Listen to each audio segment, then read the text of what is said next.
Hey loves, Tony here and welcome to this episode of the TL Yarn Crafts podcast. If you don't know who I am already, make sure you check me out at TL Yarn Crafts on Instagram, Facebook, YouTube, and Pinterest. So yes, it has been a while since you've seen me in this format, but I thought today felt like a great day for a podcast episode because we are squarely in the middle of fall. Like this is my season. I can pull out my neutral stripes, I can pull out all my hand makes, I can dye my hair red, I can do whatever I want because it is fall and this is my season. But to temper all of that a little bit, of course, I know we're about 8 months into a global pandemic. We're gonna address the elephant in the room. One thing I did want to ask though is how are you?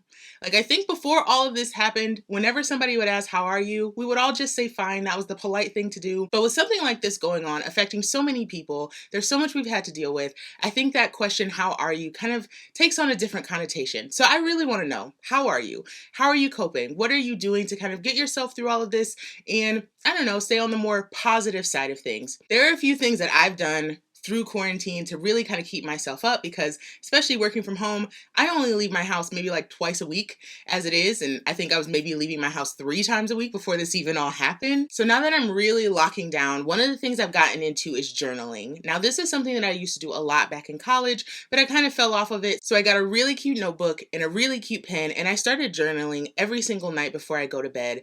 It's really nice because I can turn the TV off, not be looking at any lights. So when it's finally time for me to fall asleep, I can easily do that. And I think it'll be really great maybe, I don't know, 5-10 years from now to kind of reflect on what I was feeling and what I was going through at the time. I also got really into audiobooks. Now I was already on audiobooks because I usually have crochet in my hands anyway, but I've been deep into audiobooks. So when we get to my favorite things, I'm going to share a few of the books that I've listened to lately. Another thing that I've really indulged in all through quarantine is personal projects. I, as a designer, don't have a whole lot of time to make projects just for myself. I try to make sure that I design things that I like and that I'll wear, just like this beautiful Fairbanks shawl. But otherwise, if it's not for a design, if it's not for a commission, I don't normally make it. So now I'm making time for personal projects for myself. So let me know down in the comments what you're doing to get yourself through quarantine in this pandemic. Now we can talk whips and finished objects. And of course, I always start this segment off with my temperature blanket. The last time you saw it, it was a teeny tiny little thing. And now that we're in November,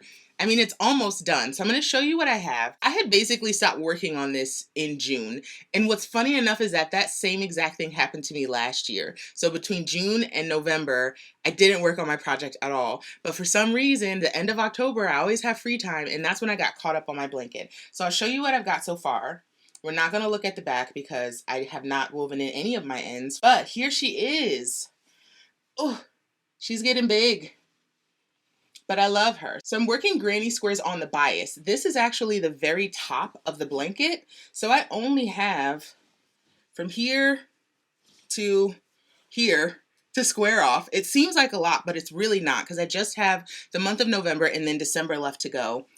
All the ends still there. That's going to be a whole like separate weekend in itself, weaving in all the ends and then eventually putting the border on. But I'm really happy with how this is working out. And I actually have this pattern posted. I worked with my friends at We Crochet to actually provide the yarn support for this, and they decided to make this an actual pattern. So this pattern for the bias granny square temperature blanket is available on We Crochet, and I'm going to put that link down in the description. I've got some details in that pattern about the colors that I use in this blanket, as well as some other options if you wanted to use the very same yarn, which is Swish DK. I'm really excited about how this is working up. I know that once I block it, it's going to be just flawless and perfect, and the size is going to be beautiful. I don't know, it's a fair size right now. I always go kind of for like a lapgan, but this is working up so beautiful. And exciting news, I actually have the colors for my 2021 temperature blanket. I've worked out the design and everything, and I'm so excited for it. So I'm going to save that for the next podcast episode. I'll give you a preview of my colors for next year. Another project that I recently finished is my Loveland Light. So you might remember earlier this year, I released a project called the Loveland Shawl. It was actually a crochet along with my friend Nicole from Hugh Loco. Absolutely beautiful. I've made 2 of them in her yarns. But one of the things that I got asked constantly throughout that entire crochet along was how can I convert this pattern to a fingering weight version? A lot of crocheters are getting super into lighter weight yarns, beautiful hand dyes. So I was like, you know what? I got you, boo. I'm going to make that Loveland in a lighter weight. And I decided to call it the Loveland Light. So I dove in my stash This is what I came up with. Can you tell how much I love it? Can you tell? So the Loveland Light only uses 2 skeins of fingering weight yarn, and it essentially has all the same elements of the original Loveland shawl. So we've got solid Tunisian knit stitch here at the top. We've got some striping down here, and then with our last color, we've got that beautiful mesh and then the Tunisian pearl stitch border. So since this pattern is really just a riff on the original, I just updated that original pattern. So the original has the Loveland shawl in fingering weight as well as DK weight. So whatever you've got in your stash, whatever beautiful skeins you've been eyeing at your local yarn store, go ahead and pick up 2 of them and make this beautiful shawl. And I cannot let this podcast episode go by without talking about the Tunisian holiday sampler. So here she is. She's huge. Oh boy.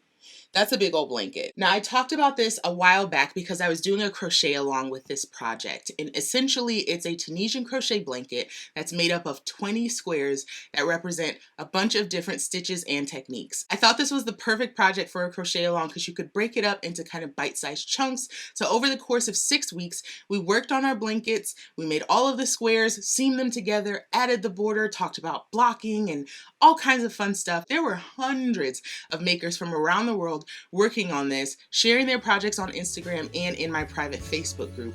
So without further ado, please enjoy this fun little montage of some of my favorite projects from #HolidayTCal2020.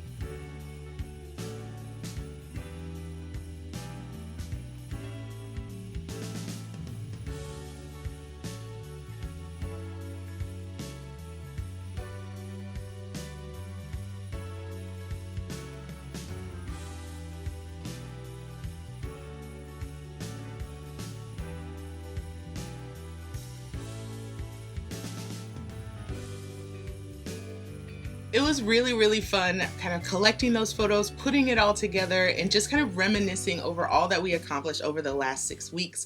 If you weren't able to join the Cal, don't worry about it. This pattern, the Tunisian Holiday Sampler, is available on my website, tlyarncrafts.com, and there's a free version of the pattern on my blog, TLYCblog.com.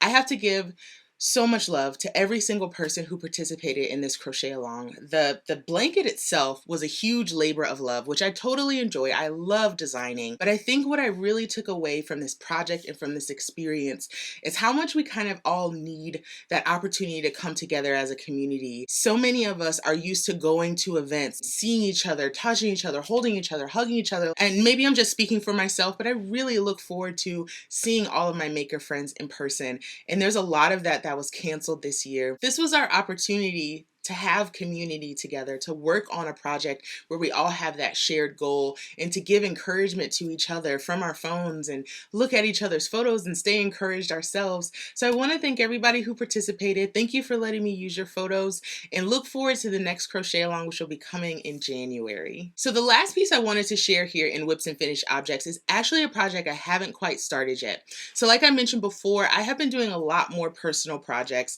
through quarantine, just having something on the side that I can take a little break from the work stuff and everything that's a commission and just work on something just for myself. So I'm finally making my first sweater, and I definitely thought, I was like, you know what, I'm gonna have to learn how to knit so I can make myself a sweater. But I was really pleased to see how people have been coming through in the crochet community with these really gorgeous sweaters. Now I have a couple myself, I absolutely love them, but I was looking for something really specific to use all of that beautiful hand-dyed yarn that I've been collecting over the course of the year. I finally landed on a project, and it's the Confetti DK Pullover by Nomad Stitches, and it uses gorgeous yarn. The whole thing that I loved about it was the fact that it's going to be able to show off all this yarn that I've spent so much money on, that I've been holding on to for weeks and months and sometimes years. I actually purchased the pattern from Ravelry, downloaded it, kind of looked through it, and I'm really excited to get started. So I have a bunch of yarn in my stash already, but I actually have a couple things coming up in the #YarnLove segment,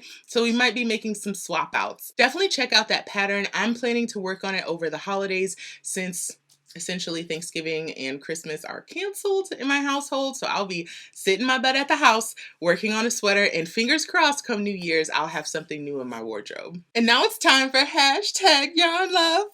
I've been so excited for this segment because honestly, one of the things I've been doing to cope, in addition to that list I gave at the top of the episode, is shopping. I'm so used to going to different yarny events and purchasing yarn right there on the spot. And since a lot of those events have been canceled this year, I was like, okay, I'm gonna have to find my fill some other way. So a lot of my favorite dyers have been doing primo, amazing, fantastic updates all year long. And I have a few boxes down here at my feet of yarn that I've recently purchased. I honestly don't even know what's in these boxes, but I thought it'd be fun to do kind of an impromptu unboxing right here in the middle of the episode. So I'm gonna grab some scissors and these boxes and let's get to it. Okay, so the first package we have here is from Sewrella yarn. This is from the Cozy collection. I think this came out in September. Like I think I purchased in September and it came in October. So let's go ahead and get this open. Like I said, I honestly have no idea what's in these packages, most of which have been purchased like super bleary-eyed. They do these updates and they're like, hey, the update will be up for 24 hours. Go get your stuff. And I'm like, oh my gosh, we gotta hurry. So I just start throwing things in the basket. But I'm looking at just what's right here on the top and I'm already really, really excited. Orange is kind of my color. Okay, here we go. Oh, wow. Did I go overboard? Tell me I didn't. Tell me I didn't go overboard here. So the first color I have here is called Harvest. It's this really pretty kind of like smoky orange color. Let's see. I love the tonal nature of this. I just like, look at this next to my skin. Just take a second and soak that in. Think about how beautiful this is going to be. This is why I have not settled on the colors for my confetti DK pullover because of this. Like this stuff comes in the mail and I'm like, you know what? It's changed my entire mind. Absolutely gorgeous. I only got one skein of Harvest. Next up out of the bag is Fireside. Her tonals are just, oh my gosh. Like look at this. Like honestly, can you even describe this color? Like I don't even know what to call this. It's like a mauvey, grayish, taupey, beautiful, fabulous. It's called Fireside. And I got two of these because I'm all for a good neutral. And that's what I'm looking for. So Fireside is definitely a winner. Next up, we've got Roasted Chestnut. Now this was a beautiful brown. And as much as I love the look of brown yarns, I don't use them super often. So I wanted to kind of stretch myself out of my comfort zone, try something a little bit different. So I got one skein of Roasted Chestnut. And then I had to get Oatmeal. So at first I thought Oatmeal was just going to be a bare skein, but if you look at it really closely, you can see that there's definitely some color and some dimension going on in there. Like it's not just a plain skein of bare yarn. There's definitely some warmth and some tonality happening in there, and I'm really excited to see what this will look like next to some of these other colors. Like even right here next to Fireside, they bounce off of each other so beautifully. It's not this super high contrast set of colors, but like imagine these striped together. Oh, I should have got more. I should have got more of these two colors because now that I'm thinking about it, find me like a beautiful striped sweater. Like even hold a strand of mohair with this. Tell me it wouldn't be perfect. You can't tell me it wouldn't be perfect because it would be perfect. Next time, more neutrals from Sewrella yarn, obviously. And last but not least, I had to get a couple skeins of vintage flannel. Now, I think this color was maybe in her collection, I don't know, last year or sometime earlier in the year, but I know for sure that Melissa from Woods and Wool used this to make a hat with, and I saw it worked up in crochet because, I mean, sometimes you don't really get the concept of what the yarn looks like in crochet. A lot of dyers will only make swatches and knit, but Melissa made a hat out of this, and I was like, I need it in my life. So I got two skeins of it. It's this nice muted combination of like purples and golds and greens and teals, and honestly green and teal together in a skein, like it's not usually my favorite. I don't use a lot of green in general, but something about this just spoke to me. All in all, as bleary-eyed and probably slightly tipsy as I was when I purchased this, I am very happy with everything I got from Sewrella yarn. So the next thing that I have is pretty nondescript, but I know for sure that this is from my friend Jake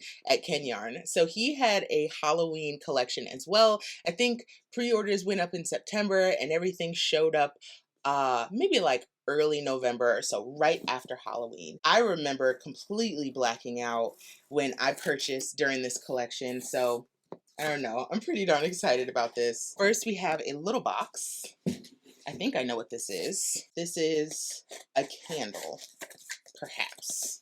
It might be something else. I honestly have no idea. Between the time that it takes to order the yarn and receiving the yarn, my brain is like in 95 different places. Feels like Christmas morning. Uh-oh. Okay, so this is the candle that I've been hearing a lot about. So when the collection started arriving and a lot of people were posting, I was like, oh my gosh, I don't want like any spoilers or anything, but you kind of can't avoid it. But with something like a candle, you don't know what it smells like till it gets here, but I have heard lots of good things. So this candle is from Aster. It says small batch soy candle hand poured in Rhode Island, and that's also where Jake is based. And this candle is called Something Wicked This Way Comes. So let's take a look. Oh, oh my gosh, that smells so good. So it says tobacco, blackcurrant, and absinthe. Mmm. Ooh, it's smoky. It's a bit spicy. It smells like a man. Like, if that makes sense. Like, it smells like a very attractive man. Like, does that make any sense to anyone? This is fantastic. Okay, okay, we have a whole box to go through. Let me pick it up. So there's that beautiful candle. Very nice shape. Like I was talking about before, I don't use a whole lot of browns, but I wanted to push myself. So I got this beautiful skein from Jake. This is called Divination. Beautiful brown. This one's got a few more kind of like caramel notes. It's definitely like a golden brown and not just a like brown brown. If I compare this to Sewrella's brown, you can see hers looks like a little bit more chocolate and Jake's looks like a Werther's original that they put a chocolate chip in, if that makes any sense. But yes, I absolutely love this. Wow, this is pretty. Look at that. Here we go again. Just look at this next to my skin. Like, talk about glowing. If I wasn't already, I would be. Ooh. Also in here, we have Warlock in Plaid. This is another one where I was like, not usually my colors, especially with all of this green. And there are so many greens in here, like acid greens and like fern greens. Oof, there's a lot of green in here. And I typically shy away from these colors. But what really attracted to me is down here, we've got a lot of oranges and purples. And I was really excited about that. So again, just wanted to stretch outside of my comfort zone with some yarns that I don't typically have in my stash. In this package, we have a few more of the me colors. This one is called Pyrokinesis. It's this really pretty, like, deep pinky burgundy situation. I don't even know exactly how to describe this, but wow, the saturation on this is fantastic. And I'm always a huge fan of tonals. And I love Jake's especially because like his tonal range in one skein is usually fairly narrow, but you can see each of the different tones that come out. You've got spots that are a little less saturated, spots that are way more saturated. I'm so excited to use this. And then lastly, the queen of the entire collection, this is Basic Witch. And as soon as I saw the name, I was like, clearly I need this. Basic Witch I got in Serious Fingering, and everything else I got in DK. Yeah, everything else I got in his Festive DK base, but I wanted to get Basic Witch in Serious Fingering because I really think that this might become part of a sweater for me one day. And I definitely want to, aside from the DK sweater that I'm planning already, I want to have a fingering weight sweater. This is going in the stash, and this is one of those that I knew I had to have, that I had no project plan for, but I was like, I need this in my possession. I need this to be available for when I finally want to use it. So this last box is not yarn, but it is yarn related. I bought a couple of bags from my lovely, beautiful, fantastic friend Erica of Paisley and Gold Sewing. So let's go ahead and get this open. Lots of goodies for me. Make space in your stash, honey. So one of the things that I always appreciate about Erica is that she has fantastic packaging. Right here on the lid, she's got her business card. It says, hey there, this product was made in a clean, sanitized, smoke and pet-free environment. Thank you so much for ordering and stay healthy. She's got her thank you card. On the back says, thank you for your purchase. Hope you enjoy it. I strive to create quality products that you'll love, and your support means the world to me. And then she's got a 10% off code. Or you ain't gotta tell me twice. I'll see you on the next update. I remember these. I remember the, oh, she put a top K in here. Okay, listen. I'm gonna tell you a very quick story. Very quick story. Erica and I met by chance quite a while ago. She's a bit younger than me, like 10 years, but we're not going to talk about it. But she's like the sweetest person ever. And when we first met, she was kind of talking to me about how she wanted to make these bags. She was really good at sewing. She was kind of fairly new out of school and just figuring out what to do with her life and her business. And I just very off the cuff was like, hey, You should make project bags for knitters and crocheters. We really like bags. We always make space for them. Your stuff is beautiful. The quality is fantastic. Why don't you consider making project bags?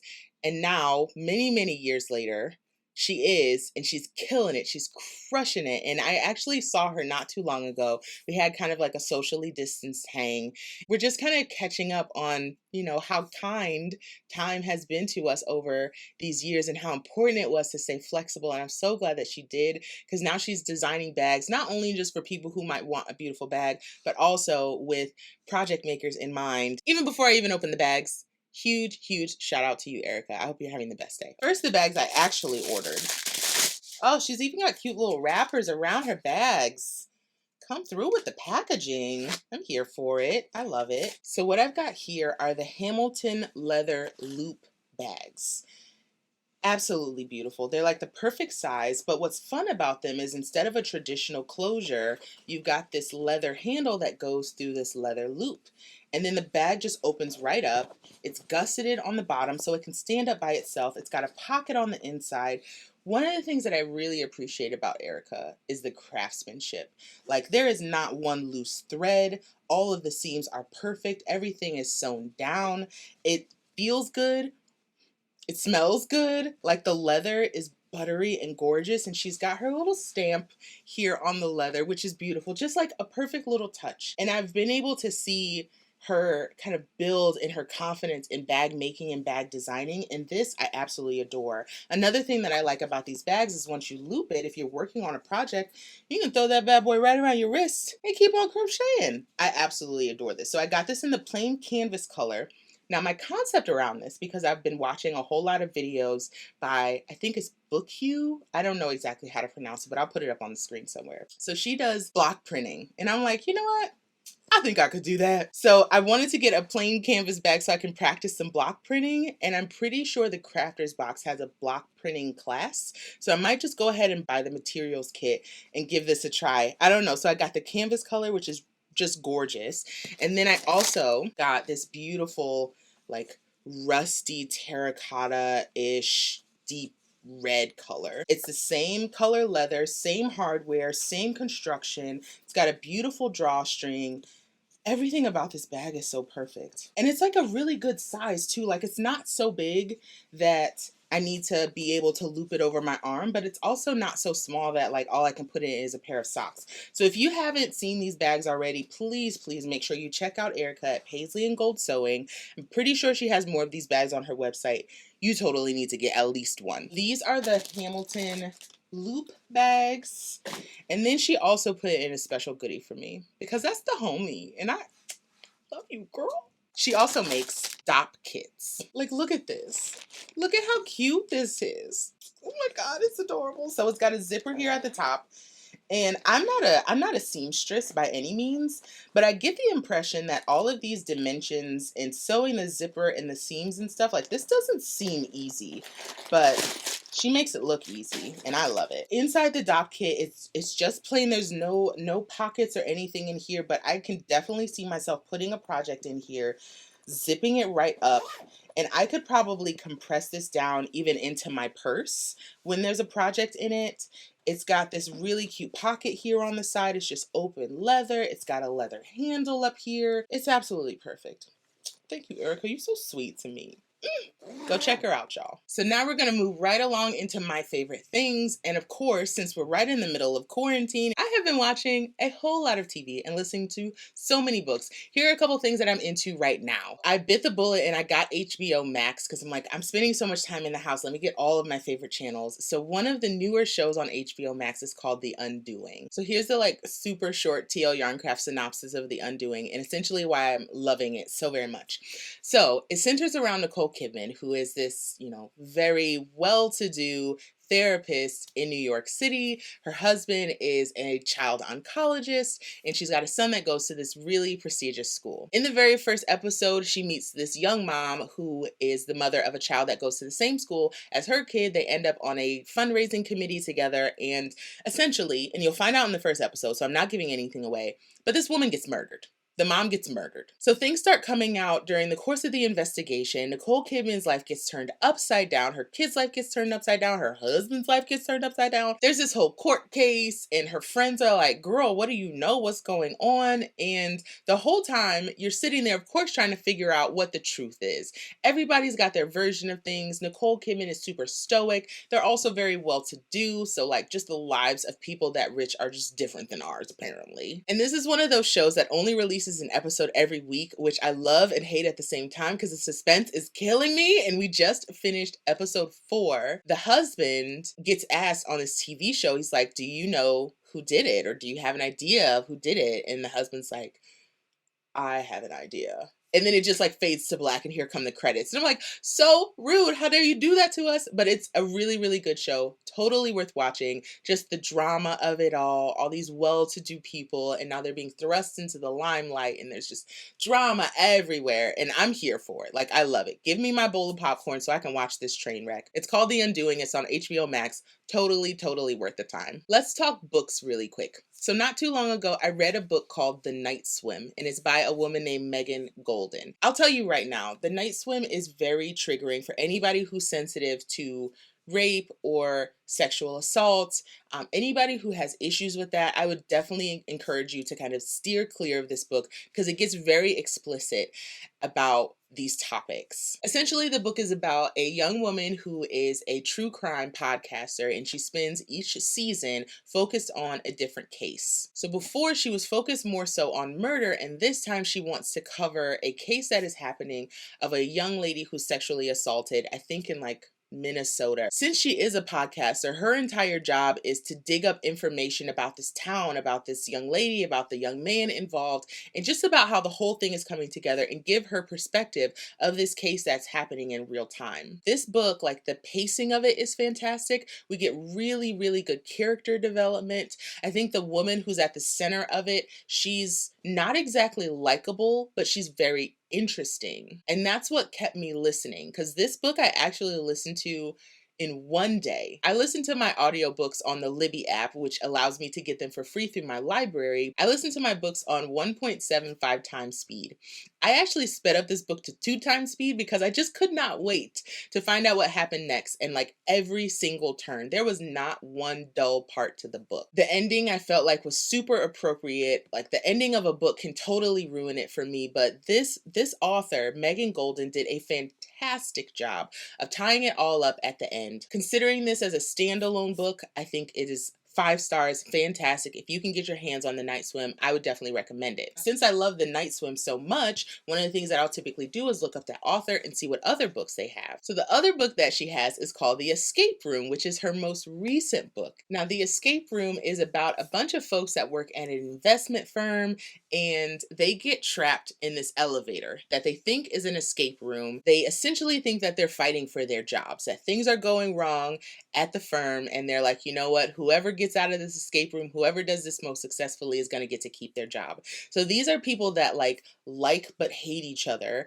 and eventually they're trying to figure out who put them in this escape room, how the heck did they get out of it. I really, really enjoyed this one because it's the kind of story where it's like there's 2 parallel stories happening at the same time. Now, this is one that I'm like, if I say too much, I'm going to give it away, but you definitely need to look up The Escape Room. If you like thrillers, if you like suspense, if you like a good mystery, this is the one that you're going to want to sink your teeth into. And just like The Night Swim, I finished The Escape Room in one day because I could not put it down. So kudos to Megan Golden and these fantastic stories. And lastly, for my favorite things, one of the things that I recently acquired because I just decided that I want one was an iPad. I have an iPhone, I have a MacBook, love them both for their own reasons, but one thing that I've never really owned and used much was a tablet. Now, the reason that I got an iPad is because I'm a paper and pen person. Like, I'm surrounded by notebooks, Post-its, and all that kind of stuff, but I found that I was getting a little bit overwhelmed by just like writing notes in different places, having notebooks for like similar things but different things.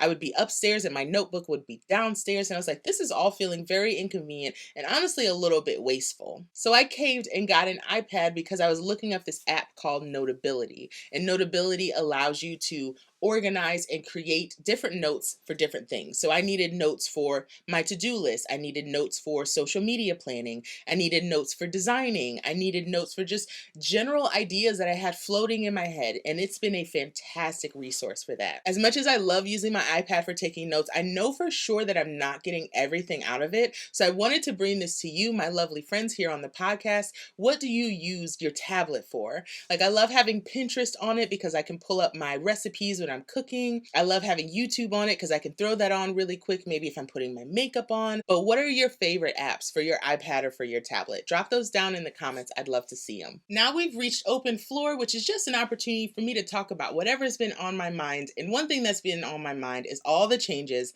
that are happening on Instagram. I don't know if you've seen it. I don't know if it's happening on your phone, but they just changed my layout and they're clearly prioritizing things like Reels and the marketplace. As a content creator, as an independent business owner, Instagram is super duper important to me. That's really where I got the traction for TL Yarn Crafts in the first place. So now to see this platform changing has been a little bit disheartening. Even outside of just the layout changing, I've noticed a huge, massive, crazy dip in engagement, and my follower count is not growing at the pace that it used to before. All of this adds up to just a very frustrating situation. So if you're in the same boat, I've got 3 platforms that you can focus on instead of Instagram to grow your blog or website. The first platform I'm going to encourage you to spend some time on is going to be YouTube.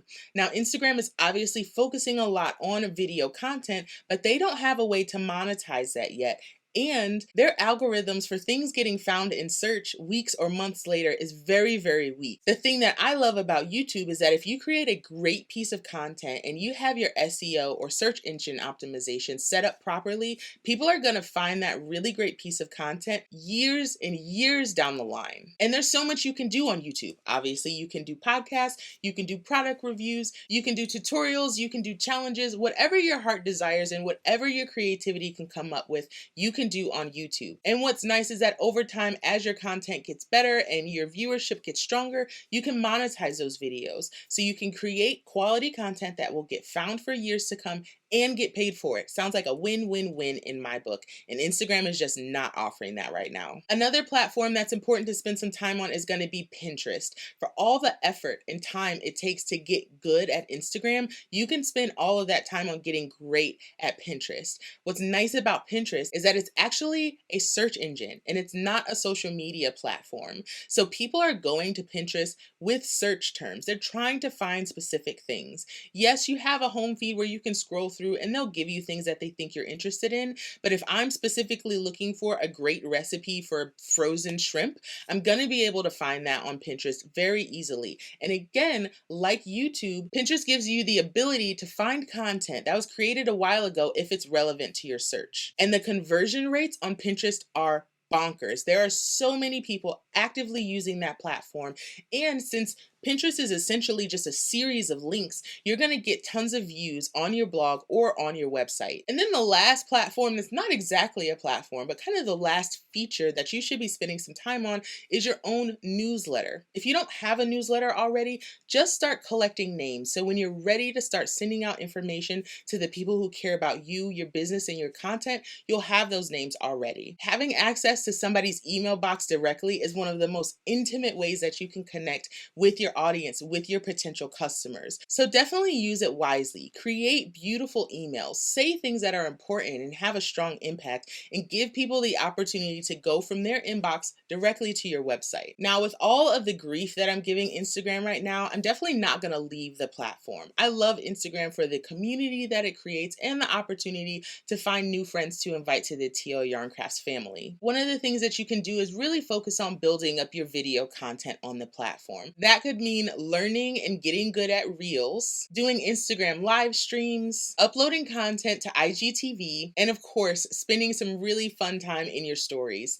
I personally love posting stories because they're a lot less formal. It's easy to just take a quick picture, do a quick boomerang, throw up that important information that you need. And what's nice is if people are interacting with your content often, you're going to show up closer to the front of their feed when it comes to their stories. And people can go through your stories pretty quickly. I mean, they're only 15 seconds long and they stay up for 24 hours. But it's a great way to make sure that the important or the funny or the interesting information gets in front of all of your audience instead of worrying about the algorithm showing your posts up to your audience. From here, let's transition into our pattern spotlight. And this time I'm excited to share with you the Dina Cardi. With the crispness of fall finally settling over my neighborhood, I can't wait to slip on my Dina Cardi. This color block cardigan is made from DK weight yarn and features long, cozy sleeves, beautifully textured fabric, and pockets perfectly sized to hide your favorite treats. Get the Dina Cardi pattern sized from small to 3XL in my shop, tlyarncrafts.com, and on Ravelry. And now we're going to wrap things up with my final word. It's just a bit of encouragement to take you through your day on a lighter note. And my final word today is lead with love. I'm going to be super duper honest with you guys. The last few weeks have been a little bit challenging for me. As a handmade business owner, as a solopreneur, I am the only person who does all the things for TL Yarn Crafts. I read my own emails, I edit my own videos, I pack my own orders. Everything that happens behind the scenes is all done by me. So one of the things that I recently did was de-stash some of the extra yarn, tools, and bags that I had in my craft room. And unfortunately, not everybody was super happy with the way that I did it or some of the communication that went out. I did everything that I could to try to make sure I was super clear with how to access things, when things will become available, and some people still weren't happy with that. And I got, unfortunately, a lot of very nasty emails and direct messages about it. Now, my first instinct is to get upset. So I'm like, I tried my best. I did everything that I thought I could do, give you every piece of information to make sure you got what you needed.